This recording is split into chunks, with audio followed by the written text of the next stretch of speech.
In this video, I'll show you how to graph in Google Docs. First, open Google Docs on your computer and create a new document or open an existing one where you want to add your graph. Once you are inside the document, click on the top menu where it says Insert.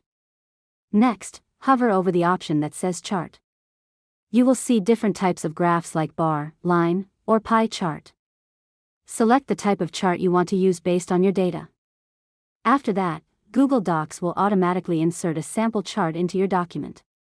To edit the data, click on the chart and select the option that says Open Source or Edit Chart. This will open a linked Google Sheets file where you can change the numbers and categories. Now update the data in the spreadsheet.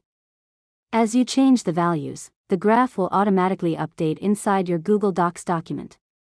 This makes it easy to customize your chart without rebuilding it. Next, go back to your document and adjust the size or position of the graph so it fits nicely with your content. You can also customize colors and labels inside the chart editor if needed. Finally, once everything looks correct, close the editor and your graph will be saved automatically inside the document.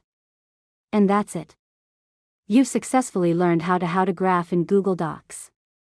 If you found this tutorial helpful, make sure to subscribe to Learn Mode Lab for more tutorials.